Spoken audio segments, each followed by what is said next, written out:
نحمدہ ونصلی ونسلم علی سیدنا و مولانا محمد رسولہ النبی الامین المکین الحنین الکریم الرؤوف الرحیم اما بعد فاعوذ باللہ من الشیطان الرجیم بسم اللہ الرحمن الرحیم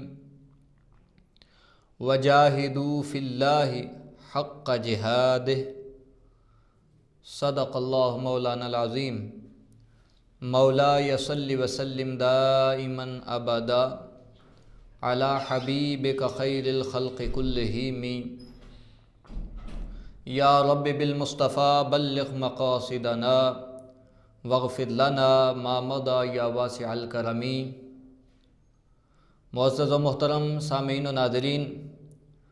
بحمد اللہ تعالی ہم سلسلہ وار آقا علیہ الصلوۃ والسلام کی سیرت طیبہ کے مختلف گوشوں پہ گفتگو کرتے چلے آ رہے ہیں، جس میں پچھلے 8 سے 9 نشستوں میں ہم نے آقا علیہ الصلوۃ والسلام کی سیرت طیبہ سے آداب معاشرت کے باب میں چند پہلوؤں کو سمجھنے کی کوشش کی اور ان پہ گفتگو کی۔ آج انشاءاللہ تعالی ہماری نشست کا موضوع ہوگا کہ آقا علیہ الصلوۃ والسلام کی سیرت طیبہ، آقا علیہ الصلوۃ والسلام کی سنت مبارکہ، اور پھر قرآنی و نبوی و اسلامی احکام کی روشنی میں تصور جہاد۔ سادہ لفظوں میں کہہ لیں تو اسلامی تصور جہاد۔ تو وقت کے دامن میں جتنی گنجائش ہے اس کے حساب سے ہم چند ایک پہلوؤں پہ اپنی گفتگو کو مرکوز کریں گے۔ تو اسلام ایک متوازن دین ہے۔ دین اسلام نے راہ حق میں مومن کو اپنی تمام تر تخلیقی، جسمانی اور مالی صلاحیتیں بروئے کار لائے اور اپنے ماننے والوں کو یہ درس دیتا ہے کہ وہ ہر قسم کا ایثار اور ہر قسم کی قربانی سے دریغ نہ کرے، اور اللہ رب العزت کے دین کی اشاعت کے لیے، آقا علیہ الصلوۃ والسلام کے مشن کی سربلندی کے لیے، دین اسلام کے فروغ کے لیے، اسلامی اقدار کے احیاء کے لیے اور امت مسلمہ کے غلبہ کی بحالی کے لیے، عظمت رفتہ کی بحالی کے لیے، اور اظہار علی الادیان یعنی دین مصطفوی کی سربلندی کے لیے اپنی تمام تر کوششیں بروئے کار لائے، اپنی تمام تر صلاحیتیں استعمال کرے اور اپنی ذہنی، جسمانی، قلبی تمام تر قوتوں کو استعمال کر کے جہاں تک ممکن ہو سکے اپنا حصہ ڈالے اور اللہ رب العزت کے دین کو سربلند کرنے کے لیے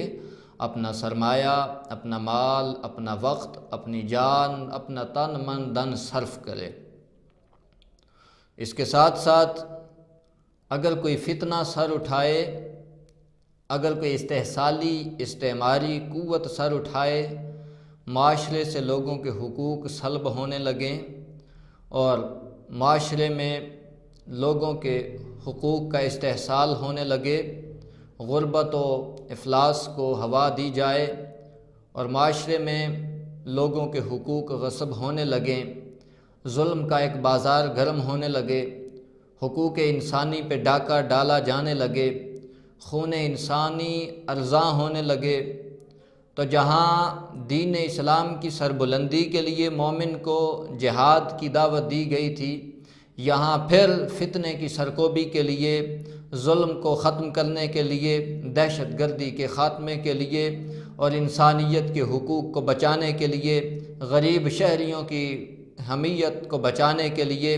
اور پھر امت مسلمہ اور انسانیت کی حفاظت کے لیے میدان عمل میں اترنے، میدان کارزار میں آگے بڑھنے اور محنت کرنے، جہاد کرنے اور اپنا تن من دھن لوٹانے کی دعوت بھی دیتا ہے اور سبق بھی دیتا ہے۔ تو گویا جہاد اسلام کا ایک اہم ترین عنصر ہے جس کے بغیر انسانی زندگی اور جس کے بغیر مسلمانوں کی زندگی میں جمود اور تعطل پیدا ہو جائے گا، اور وہ جمود و تعطل پھر عالم اسلام کی تباہی و بربادی کا سبب بن سکتا ہے۔ اس لیے اللہ رب العزت نے ہمیشہ خودداری کا درس دیا، خودی کا سبق دیا۔ آقا علیہ الصلوۃ والسلام کی سنت و سیرت سے ہمیشہ سیلف کانفیڈنس، خودداری، خود اعتمادی، سعی پہم، جہد مسلسل، آگے بڑھنے، انقلاب لانے اور دین اسلام کو غالب کرنے کا ہمیں سبق ملتا ہے، اور یہی مومن کی معراج ہے۔ شہادت ہی مطلوب و مقصود مومن ہے، نہ مال غنیمت، نہ کشور کشائی کہ مومن کا مقصد مال غنیمت اکٹھا کرنا نہیں ہے۔ مومن جب تلوار اٹھاتا ہے تو اپنی جان کے لیے نہیں اٹھاتا۔ مومن اگر تلوار اٹھاتا ہے، مومن اگر اپنی قوت کا استعمال کرتا ہے تو وہ اپنی ذات کے لیے نہیں کرتا۔ مومن اگر قوت کا استعمال کرتا ہے تو وہ مال اکٹھا کرنے کے لیے نہیں کرتا۔ مومن اگر تلوار کا استعمال کرتا ہے، اپنی قوت کا استعمال کرتا ہے تو وہ حقوق چھیننے کے لیے نہیں کرتا، بلکہ مومن جب بھی تلوار اٹھاتا ہے تو اس کا ایک ہی مقصد ہوتا ہے کہ شہادت، اللہ کی راہ میں شہید ہو جائیں، اپنا خون بہا دیں، تن من دن کی قربانی ہو جائے، مگر اللہ کا دین غالب آ جائے۔ مومن ہمیشہ غلبہ دین حق کی بحالی کے لیے محنت کرتا ہے۔ مومن ہمیشہ حقوق دلانے کی بات کرتا ہے۔ مومن ہمیشہ مصطفی مشن کی اشاعت و سربلندی کے لیے کوشاں رہتا ہے۔ مومن ہمیشہ غریب، پسے ہوئے، پسماندہ طبقے کی آواز بنتا ہے۔ مومن ہمیشہ سلطان جائر کے سامنے، ظالم بادشاہ کے سامنے اعلائے کلمت اللہ بلند کرتا ہے، اور مومن ہمیشہ آگے بڑھ کر اپنی خودی کی خاطر، خودداری کی خاطر، اللہ کے دین کی خاطر اپنا تن من دن قربان کر دیتا ہے، مگر کبھی سمجھوتا نہیں کرتا۔ مومن کبھی جھکتا نہیں ہے، مومن دبتا نہیں ہے۔ وہ قارونی اور فرعونی طاقتوں کے سامنے سیسا پلائی دیوار بن جاتا ہے، اور اپنی ساری صلاحیتوں کو بروئے کار لا کر، ساری قوت استعمال کر کے ہمیشہ طاغوت کی راہوں میں سیسا پلائی دیوار بن کر طاغوتی طاقتوں کا مقابلہ کرتے کرتے شہید ہو جاتا ہے، مگر اللہ کے دین کو غالب کر دیتا ہے، اللہ کے دین کو سر بلند کر دیتا ہے۔ یہ مومن کی شان ہے۔ تو اس لیے جہاد ایک اہم ترین عنصر ہے اور ایک اہم ترین عبادت ہے، رکن ہے اسلام کا۔ اللہ رب العزت نے ارشاد فرمایا سورہ حج کی آیت نمبر 78 میں، فرمایا وَجَاهِدُوا فِي اللَّهِ حَقَّ جِهَادِهِ، خاتمہ ظلم، قیام امن اور تکریم انسانیت کے لیے اللہ کی راہ میں جہاد کرو، اللہ کی راہ میں جہاد کرو جیسا کہ اس کے جہاد کا حق ہے، یعنی اس طرح جہاد کرو کہ جس طرح جہاد کرنے کا حق ہے۔ یہ اللہ رب العزت نے باقاعدہ قرآن کریم میں حکم دیا جا بجا، اور اس کے علاوہ بہت سی آیات میں اللہ پاک نے جہاد پہ زور دیا، جہاد پہ ترغیب دی، مسلمانوں کو جہاد کی دعوت دی، تبلیغ کی اور اس کی طرف ابھارا، اور جہاد کو اب بقائے انسانی کی اور بقائے اسلامی کی ایک اہم ترین چیز اور اہم ترین بنیاد اور دیوار قرار دیا اللہ رب العزت نے جہاد کو۔ تو آقا علیہ الصلوۃ والسلام کی سیرت طیبہ اور سنت طیبہ کی روشنی میں جب ہم غور کریں تو ہمیں ایک بڑی کلیئر چیز نظر آتی ہے کہ آقا علیہ السلام جب سرزمین مدینہ میں تشریف لائے تو یہاں بنیادی طور پہ دو طرح کے ذہن بنتے ہیں جن کے لیے میں یہ برسبیل تذکرہ بات کرنا چاہتا ہوں۔ ایک تو ذہن وہ ہے کہ جو ہمارے مسلمان نوجوان ہیں، دین سے دور ہیں، آقا علیہ الصلوۃ والسلام کی سیرت طیبہ سے دور، آقا علیہ الصلوۃ والسلام کی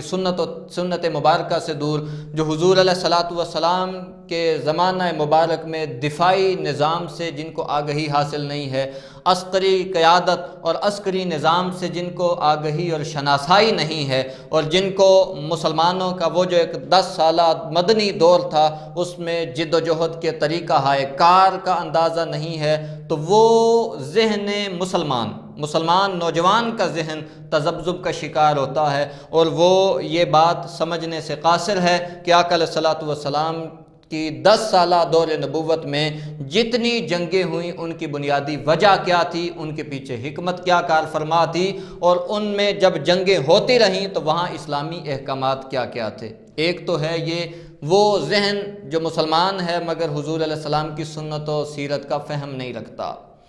دوسرا ایک ذہن ہے مغربی ذہن، سیکولر ذہن، جو مغربی پروپیگنڈا کی نظر ہوا۔ انہوں نے آقا علیہ الصلوۃ والسلام کی سیرت طیبہ کی طرف، جیسے ہم نے پہلی اپنی گفتگو میں اس بات پہ روشنی ڈالی تھی، گفتگو کی تھی کہ پروپیگنڈا کیا، آقا علیہ السلام کی ذات مبارکہ کی طرف جھوٹ منسوب کیا، اور پھر اسلام کے متعلق طرح طرح کے شکوک و شبہات جنم دیا گیا، ان کو پالا گیا، پروان چڑھایا گیا، تاکہ مسلمانوں کے ذہنوں میں انتشار آئے، ذہنوں میں افتراء آئے، اور مسلمان رفتہ رفتہ اپنی عظمت کے ساتھ اور مسلمان اپنی بیس کے ساتھ، اپنی بنیاد کے ساتھ ان کا تعلق کمزور تر ہوتا چلا جائے۔ تو یہ ایک وہ ذہن ہے جو مغربیت زدہ ہے، سیکولر ذہن۔ وہ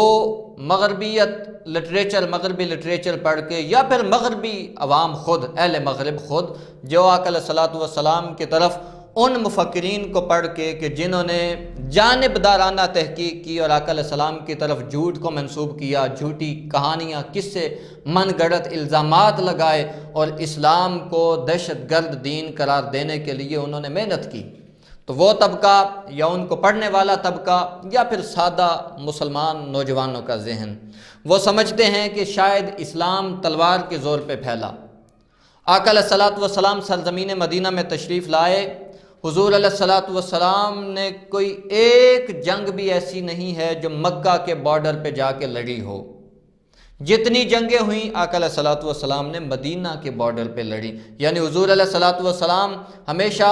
دفاعی پوزیشن میں تھے۔ جب بھی ظلم آئے اور حضور علیہ الصلوۃ والسلام مدینہ کے بارڈر پہ یا مدینہ کے قریب کسی میدان میں، کسی جگہ پہ، آقا علیہ الصلوۃ والسلام نے دفاعی جنگیں لڑی، ایک چیز۔ اور دوسری چیز یہ کہ جہاں کہیں ظلم پھیلتا نظر آتا،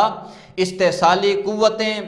طاقت پکڑتی نظر آتی، طاغوتی طاقتیں قوت پکڑتی نظر آتی، اہل مدینہ اور پھر انسانیت کے حقوق کو غصب کیا جانے لگتا۔ جہاں استحصال نظر آتا، جہاں فتنہ سر اٹھاتا جس سے انسانیت کی تباہی ہونی تھی، آقا علیہ الصلوۃ والسلام نے اس کے خلاف آواز اٹھائی۔ فتنہ کے خلاف آواز اٹھانا، ظلم کے خلاف آواز اٹھانا، اپنی جان کی حفاظت کرنا، اپنا دفاع کرنا اور اپنے دفاع میں تلوار اٹھانا، اس کو آج بھی انسانی حقوق کے چارٹر نے نہ صرف جائز بلکہ ضروری کہا ہے،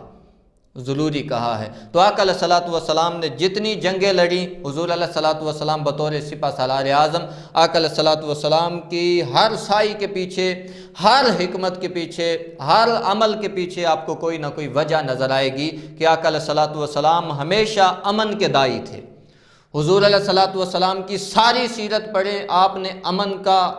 آپ کے زمانہ اقدس میں، آقا علیہ الصلوۃ والسلام کے دور نبوت میں امن کو ابھارا گیا اور امن کو وجود ملا، امن کو پروان چڑھایا گیا۔ آقا علیہ الصلوۃ والسلام نے تمام انسانی طبقات کے لیے حقوق متعین فرمائے۔ جب ہر کسی کو اس کا حق ملے، جب ہر کسی کو اس کا رائٹ ملے، ہر کوئی اپنے فرائض بخوبی سر انجام دینے لگے، آٹومیٹیکلی معاشرہ خوشحالی کا گہوارہ بن جاتا ہے۔ آقا علیہ السلام نے تمام تر حقوق متعین فرما کے معاشرے سے جبر کا خاتمہ کیا، ظلم کا خاتمہ کیا، استحصال کا خاتمہ کیا اور استحصال کا خاتمہ کیا، اور آقا علیہ الصلوۃ والسلام نے ہمیشہ فتنے کی جڑ کاٹی، اور حضور علیہ الصلوۃ والسلام نے ہمیشہ انسانی حرمت کی بات کی، انسانی تقدس کی بات کی، انسانی تقدس کے ساتھ انسانی خدمت کی بات کی۔ تو یہ آقا علیہ الصلوۃ والسلام کا مشن، آقا علیہ الصلوۃ والسلام کی سعی مسلسل کا ایک نقشہ ہے جو میں نے آپ کے سامنے پیش کر دیا۔ تو قرآن کریم میں جب ہم غور کریں تو لفظ جہاد یہ جہدن سے بھی ہے، جہدن سے بھی ہے۔ جہدن سے جب ہو زبر کے ساتھ تو اس کا معنی بنتا ہے وسعت، اور جہدن سے جب پیش کے ساتھ ہو تو اس کا معنی ہوتا ہے مشقت۔ تو معنی یہ ہوگا کہ وہ امر خیر جس میں انتہائی طاقت اور وسعت صرف کی جائے، انتہائی طاقت لگائی جائے، وسعت صرف کی جائے، اور ہر قسم کی تکلیف اور مشقت کو برداشت کیا جائے۔ تو اس کے علاوہ مبالغہ کے مفہوم میں بھی آتا ہے جہاد۔ امام راغب اصفہانی نے لکھا الجہاد والمجاہدۃ استفراغ الوسع فی مدافعۃ العدو، کہ دشمن کے مقابلہ و مدافعت میں فوراً اپنی پوری قوت و طاقت صرف کر دینا، اس کو جہاد کہتے ہیں۔ یہ کلمہ جہاد کی میں آپ کو اس کا لغوی مفہوم سمجھا رہا ہوں۔ شرعی اعتبار سے اس کی بہت سی تعریفات ہیں، بہت سی تعریفات،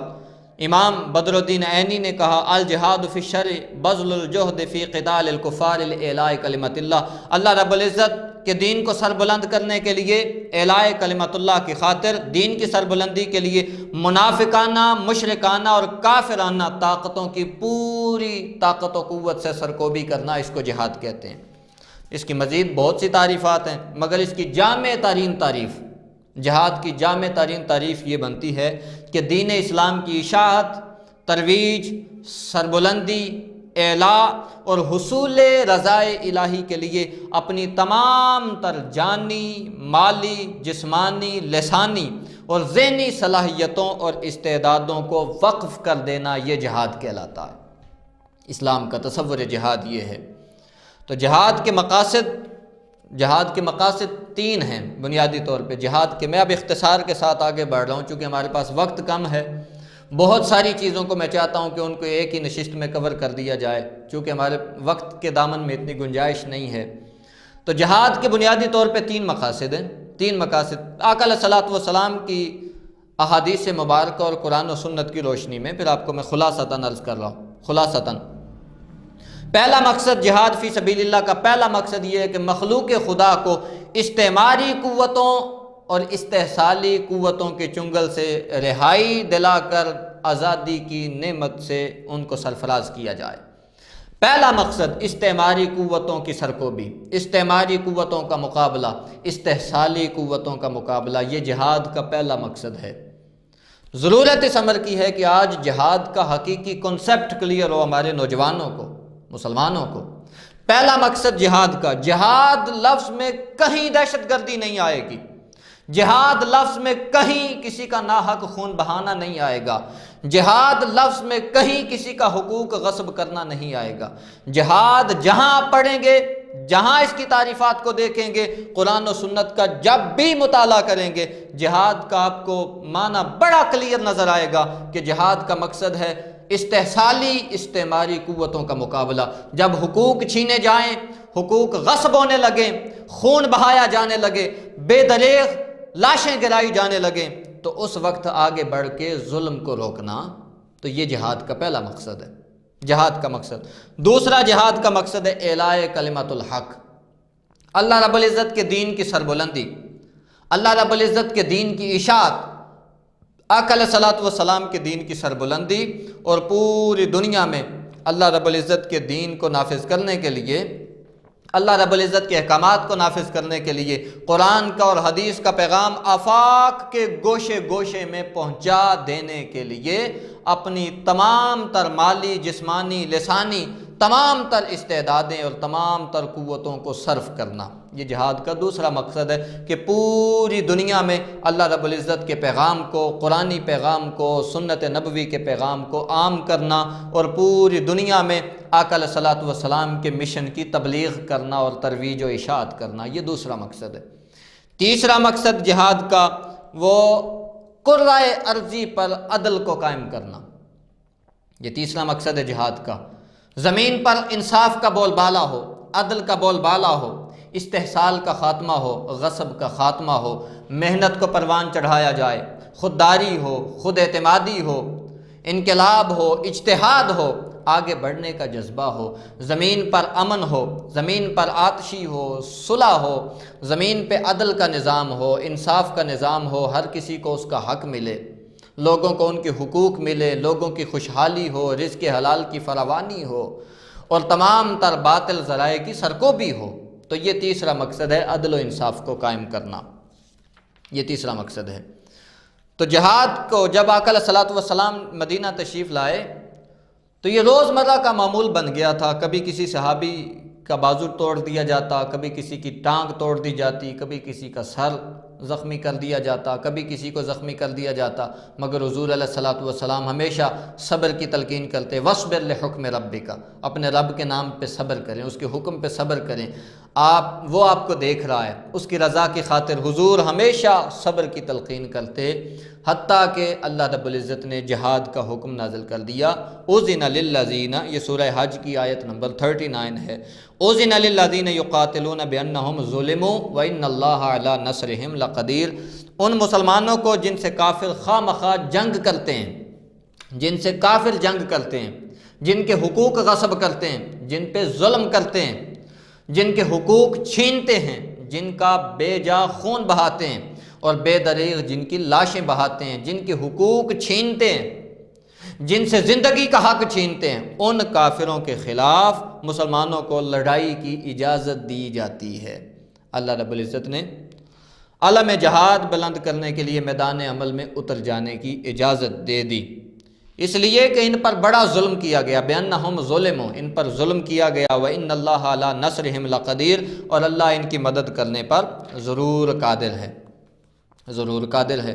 پھر اللہ رب العزت نے قرآن کریم میں ہی ارشاد فرمایا، سورہ بقرہ آیت نمبر 191، فَإِنْ قَاتَلُوكُمْ فَاقْتُلُوهُمْ، اگر وہ آپ سے لڑیں تو آپ ان سے لڑیں۔ دیکھیں اسلام کا طریقہ، دیکھیں قتال، جب وہ قتال کریں تو پھر آپ ان سے قتال کریں۔ کذالک جزاء الکافرین، اس لیے کہ جو ظلم کرے پھر اس کی یہی جزا ہے۔ وَإِنْ جَنَحُوا لِلسَّلْمِ فَاجْنَحْ لَهَا، سورہ انفال میں، سورہ انفال آیت نمبر 61، اگر کفار صلح کے لیے جھکیں تو آپ بھی ان سے صلح کریں، جو صلح کے لیے آگے بڑھے آپ اس کو قتل نہ کریں، سلامتی کے لیے پیغام بھیجے، امان کے لیے پیغام بھیجے، آپ اس کا گلا نہ کاٹیں۔ یہ اسلام کا پیغام ہے، لڑائی اس سے کریں جو آپ کی طرف ہاتھ بڑھائے، جو آپ کی طرف تلوار بڑھائے۔ قاتلوہم، یہ مقاصد ہیں جو میں نے پہلے بیان کیے، اب قرآنی آیات کی روشنی میں ان کو واضح کرتا جا رہا ہوں۔ قاتلوہم حتی لا تکون فتنہ، جنگ کرتے رہیں ظلم کے خلاف، استحصالی استعماری قوتوں کے خلاف جنگ کرتے رہیں حتیٰ کہ فتنہ ختم ہو جائے، فتنے کی سرکوبی ہو، وَيَكُونَ الدِّينُ كُلُّهُ لِلَّهِ، اور پوری دنیا میں دین اسلام کی ترویج ہو، اسلام کا امن کا پیغام، سلامتی کا پیغام شرق سے غرب تک پھیل جائے۔ حضور علیہ الصلوۃ والسلام نے ارشاد فرمایا، امرت ان اقاتل الناس حتی یقولوا لا الہ الا اللہ، مجھے یہ حکم دیا گیا ہے کہ میں لوگوں سے اس وقت تک لڑوں جب تک ظلم کا خاتمہ نہ ہو جائے اور ہر شخص لا الہ الا اللہ کے سائے میں نہ آ جائے۔ فمن قالہا، جس نے اسلام کے پیغام امن کو تسلیم کر کے فتنے سے باز آ گیا، ظلم کو روک دیا، اور جب ظلم ختم کر دیا تو جس نے لا الہ الا اللہ کے سائے میں پناہ لے لی، فقد عصم منی مالہ و نفسہ، اس کا مال اور جان پھر مجھ سے آزاد ہے۔ تو یا علیہ الصلوۃ والسلام نے حکم دیا۔ پھر آگے دیکھیں سورہ حجرات کی آیت نمبر 9، دہشت گردوں کے لیے فرمایا، فقاتلوا اللاتی تبغی، جو بغاوت کرتا ہے تم اس سے لڑو اس وقت تک جب تک کہ وہ بغاوت سے باز نہ آ جائے، جب تک کہ وہ بغاوت کو چھوڑ نہ دے۔ تو یہ اسلام کا پیغام ہے، اسلام کا پیغام۔ پھر جہاد کے مراحل ہیں، جہاد کے 3 مراحل ہیں۔ پہلا مرحلہ جہاد کا ہے، اپنے نفس کے خلاف جہاد کیا جائے۔ جہاد اللہ رب العزت نے ایک طریقہ دیا ہے نا، درجہ بندی ہوتی ہے، سٹیپ بائی سٹیپ آگے بڑھا جاتا ہے۔ پہلا درجہ جہاد کا پہلا مرحلہ ہے نفس کے خلاف جہاد، انانیت کے خلاف جہاد۔ یہ جو دل میں ایک قارونیت ہوتی ہے، ایک حامانیت ہے، ایک فرعونیت، اور بندے کی گردن میں جو ایک سریہ آ جاتا ہے، وہ جو اپنے نفس کا انتشار ہے اور اپنے نفس کی ایک بغاوت ہے، اپنے نفس کو کچلے، نفس کے خلاف جہاد کرے، یہ پہلا جہاد ہے۔ قرآن نے کہا، رأیت من اتخذ الہہ ہوا، اے نبی آپ نے نہیں دیکھا ان لوگوں کو کہ جنہوں نے اپنی خواہش نفس کو اپنا خدا بنا لیا ہے۔ تو خواہش نفس کے خلاف جہاد سب سے پہلا جہاد ہے، پہلا مرحلہ ہے جہاد کا۔ دوسرا مرحلہ، جب اپنا من ستھرا ہو جائے تو پھر معاشرہ، برائی کا اگر منبع اور مرقع نظر آئے تو پھر معاشرے سے برائی کا خاتمہ کرنے کے لیے محنت کی جاتی ہے، کیونکہ یہاں 2 طبقات تھے نا، معاشرے کی اصلاح کا بیڑا یا تو اٹھایا تھا مذہبی طبقے نے، تو مذہبی طبقہ تو اپنی ضمیر کی آواز کھو بیٹھا، مذہبی طبقے نے تو آواز اٹھانا چھوڑ دی، مذہبی طبقہ تو اپنے پیٹ کی خاطر اب ساری محنتیں، ساری کوششیں صرف اپنے من کی خاطر۔ مذہبی طبقہ مفادات کی شکار ہو گیا، مذہبی طبقہ مفادات کی نظر ہو گیا۔ اقبال نے کہا، علامہ اقبال نے، خداوند یہ تیرے سادہ دل بندے کدھر جائیں، علامہ اقبال نے کہا، خداوند یہ تیرے سادہ دل بندے کدھر جائیں، کہ درویشی میں بھی عیاری ہے، سلطانی بھی عیاری، کہ وہ خانقاہ جہاں سے امن کا پیغام آنا تھا، وہ مدرسہ جہاں سے امن کا پیغام آنا تھا، وہ منبر جہاں سے اعلاء کلمت اللہ کی محنت جاری ہونی تھی اور اعلاء کلمت اللہ کا علم بلند ہونا تھا، اس منبر سے تو حق کی آواز کو کھینچ لیا گیا، اس منبر سے تو اب صرف مفادات کی آواز آتی ہے، اس منبر سے تو اب حق کی آواز آتی نہیں، گلا تو گھونٹ دیا اہل مدرسہ نے تیرا، اہل مدرسہ کا گلا گھونٹ دیا گیا، اب وہاں سے تو لا الہ الا اللہ کی صدائیں نہیں آتی، وہ تو اپنے مفادات کا شکار ہو گئے، اپنے نفس کی خاطر، مال کی خاطر، اپنے پیٹ کی خاطر اللہ رب العزت کے مشن کو، اللہ کے دین کو پیچھے کر دیا، پس پشت ڈال دیا۔ یہ ہمارا مذہبی طبقہ ہے۔ اور دوسرا ایک سیاسی طبقہ جنہوں نے اقتدار میں آ کر اللہ کے دین کو نافذ کرنا تھا، انہوں نے اللہ کے دین کو پس پشت ڈال کے اپنی زندگی کا مقصد اقتدار کی ہوس کو بنا لیا۔ اقتدار کا نشہ، زندگی کا مقصد ہی بس اقتدار ہے، اب اس اقتدار کی خاطر خون بھی بہاتے ہیں، اس اقتدار کی خاطر حرام بھی کماتے ہیں، اس اقتدار کی خاطر باطل کاریاں بھی کرتے ہیں، اسی ایک اقتدار کی خاطر خون بھی بہاتے ہیں، اسی اقتدار کی خاطر حق بھی چھینتے ہیں، اور اسی اقتدار کی خاطر اپنی خودداری کو بھی قتل کر دیتے ہیں، اپنی خودی کے بھی قاتل خود ہی بن جاتے ہیں۔ تو یہ دونوں طبقات جنہوں نے معاشرے کو اوپر لے کے آنا تھا، وہ دونوں تو مفادات کی نظر ہو گئے۔ تو اب یہاں اللہ رب العزت فرماتا ہے کہ اب تمہارا کام ہے معاشرے میں نکلو، اور دوسرا مرحلہ اسلام کا، جہاد کا دوسرا مرحلہ یہ تمام تر جھوٹے خداؤں کی نفی کی جائے اور اسے ایک خدا کے دین کی تبلیغ کی جائے، یہ دوسرا مرحلہ ہے۔ تیسرا مرحلہ جہاد کا پھر آتا ہے، حتمی مرحلہ، جس میں پھر تلوار لے کے میدان میں نکلا جاتا ہے اور تمام تر استعماری، باطل، ظالم، طاغوتی طاقتوں کے سامنے پھر کلمہ حق بلند کیا جاتا ہے اور اپنا خون بھی بہا دیا جاتا ہے، مال جان قربان کر کے اللہ کے مشن کو سر بلند کیا جاتا ہے، اللہ کے دین کو سر بلند کیا جاتا ہے اور باطل کی سرکوبی کر دی جاتی ہے۔ یہ تیسرا مرحلہ ہے جہاد کا۔ تو اللہ رب العزت نے مراحل سمجھائے ہیں جہاد کے، جہاد کے مراحل ہیں، اس لیے جہاد بالسیف کا انکار کفر ہے، جہاد بالسیف کا انکار کفر ہے۔ تو اب جہاد کی جب ہم بات کریں تو جہاد اپنے اندر ایک بڑا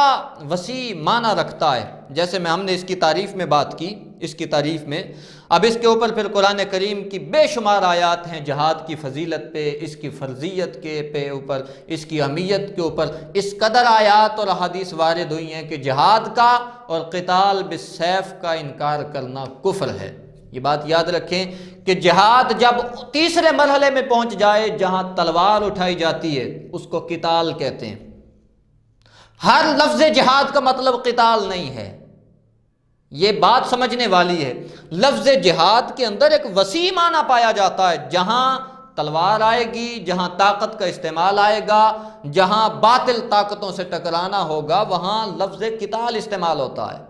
قرآن کریم نے بار بار استعمال کیا یہ لفظ۔ تو یہ بہرحال لفظ جہاد کے متعلق اپنا کانسیپٹ اور ذہن کلیئر ہونا چاہیے۔ اب جہاد کے کچھ آداب بھی ہیں۔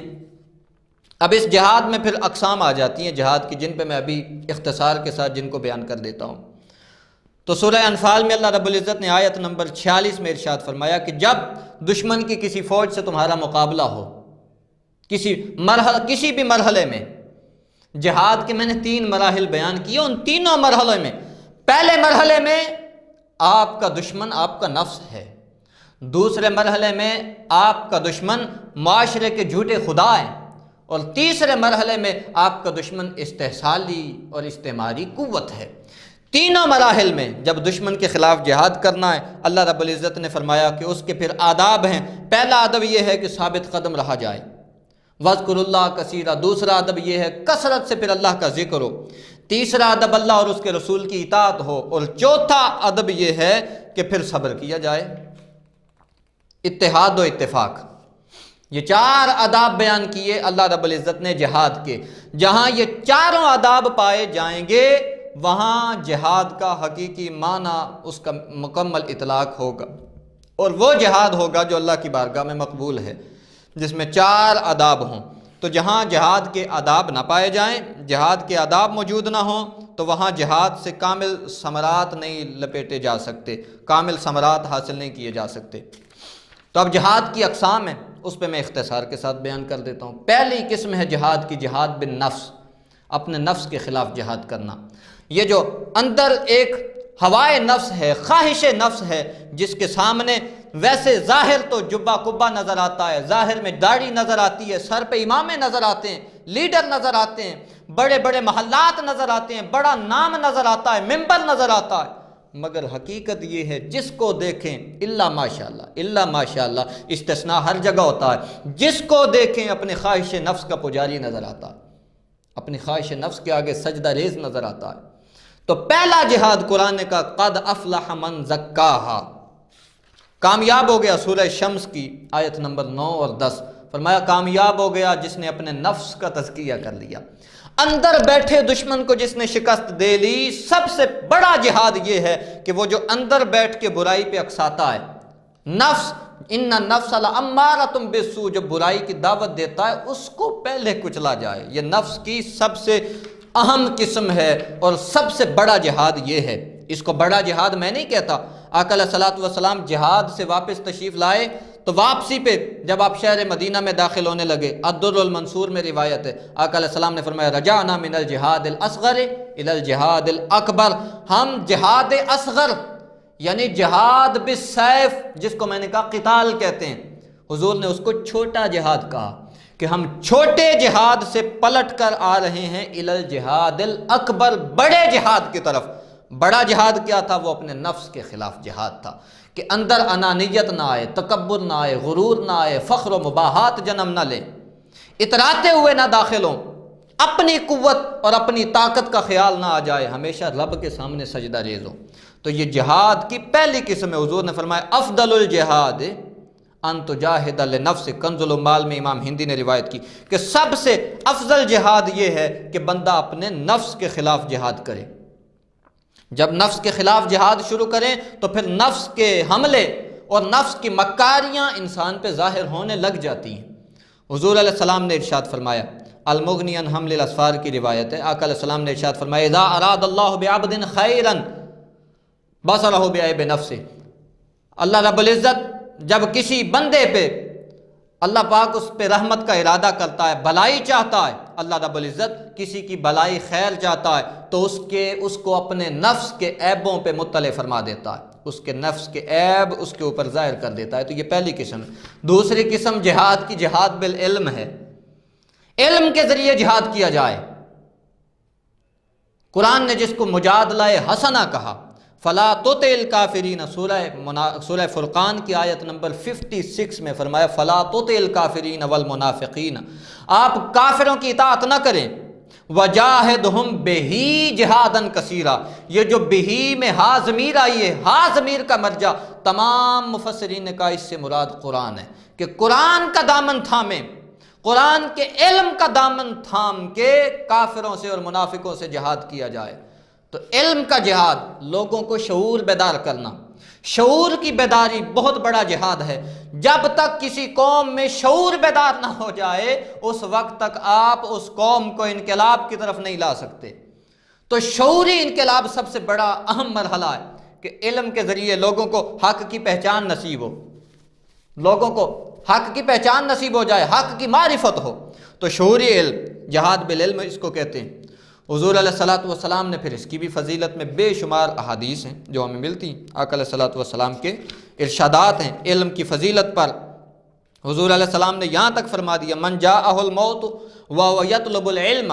کہ جس شخص کو موت آئے اس حال میں کہ وہ علم حاصل کر رہا ہے،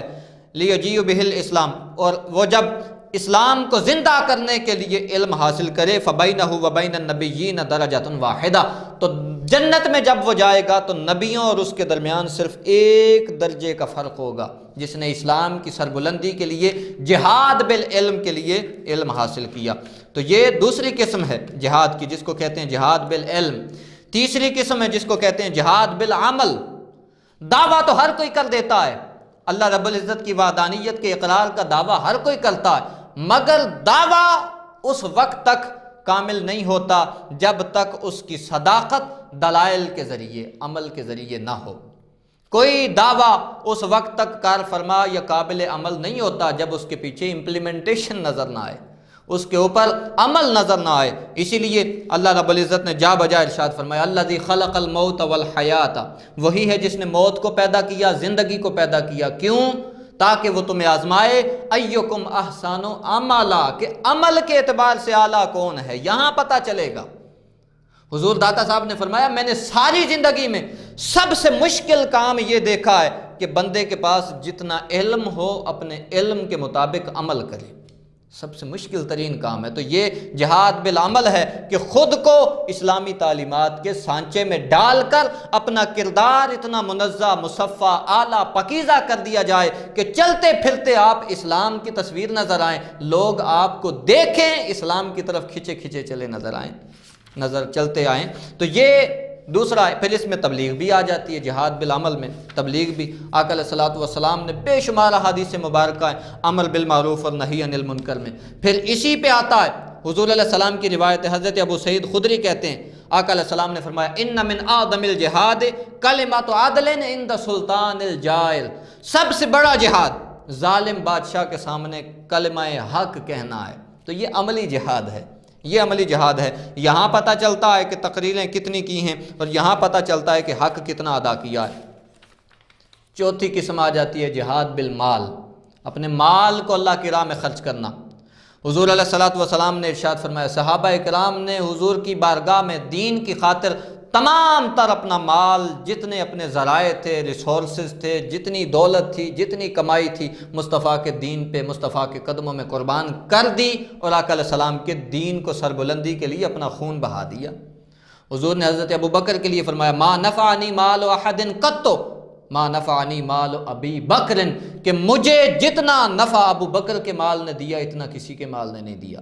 سارا گھر کا مال اٹھا کے لے آئے، عمر فاروق آدھا مال اٹھا کے لے آئے، عثمان غنی نے بے شمار نظائر آپ کو ملتے ہیں کہ کہاں کہاں حضرت عثمان غنی نے دین کے لیے پورے اونٹوں کا پورے جہاں غلہ آتا تھا کنویں خرید کے دے دیے، سارے کا سارا غلہ تقسیم کر دیتے تھے اللہ کی راہ میں، ہزار 10,000 اشرفیاں حضور کی بارگاہ میں لا کے رکھ دیتے تھے، سارا مال حضور کی۔ سیدہ خدیجۃ الکبریٰ نے اسلام کی ابتدا تھی، سارا مال حضور علیہ السلام کے مشن میں لگا دیا۔ تو یہ بھی ایک جہاد کی قسم ہے۔ مولا علی شیر خدا کا بڑا مشہور قول ہے، آپ فرماتے ہیں فما وجبت علی زکوۃ مال، حضور آپ نے فرمایا میرے اوپر کبھی زکوٰۃ واجب نہیں ہوئی، کبھی میں نے زکوٰۃ ادا نہیں کی، اس لیے کہ کبھی میرے اوپر زکوٰۃ واجب ہی نہیں ہوئی۔ فہل تجب الزکوٰۃ علی جواد، کیا جواد شخص پہ بھی زکوٰۃ واجب ہوتی ہے؟ جس شخص نے اپنا سارا مال جتنا کمانا ہے اللہ کی راہ میں خرچ کرتے جانا ہے، اپنے پاس رکھنا ہی کچھ نہیں، اس پہ زکوٰۃ کہاں سے واجب ہوگی؟ تو یہ مولا علی شیر خدا کا فرمان ہے۔ تو سب سے آخری قسم آتی ہے جہاد کی، جس کو جہاد بالسیف کہتے ہیں، اس کو قتال کہتے ہیں۔ آخری مرحلہ ہے کہ جب کوئی اور چارہ نہ رہے، سارے مذاکرات ناکام ہو جائیں، ساری طاقتیں ناکام ہو جائیں، سارے حربے ناکام ہو جائیں، ساری محنتیں ناکام ہو جائیں، آخری اب اللہ رب العزت کے دین کو بچانے کے لیے، نسل انسانی کو بچانے کے لیے، حقوق انسانی کی حفاظت کے لیے آخری مرحلہ آتا ہے کہ اب تلوار لے کے میدان میں نکلا جائے، ظلم کے سامنے کھڑا ہو، انسان اور ظلم کی سرکوبی کرے، اپنا تن من دن لوٹا دے مگر ظلم کو سر نہ اٹھانے دے۔ تو یہ آخری قسم ہے جس کو قتال کہتے ہیں۔ تو یہ تھا جہاد کا ایک کانسیپٹ جس کو میں نے اختصار کے ساتھ اور تیزی کے ساتھ زیادہ سے زیادہ باتیں کور کرنے کی کوشش کی ہیں۔ اللہ رب العزت ہمیں سیرت طیبہ کے تمام تر پہلوؤں کو حقیقی معنوں میں سمجھنے کی توفیق عطا فرمائے اور ان پہ عمل کی توفیق عطا فرمائے۔ والسلام علیکم ورحمۃ اللہ تعالی۔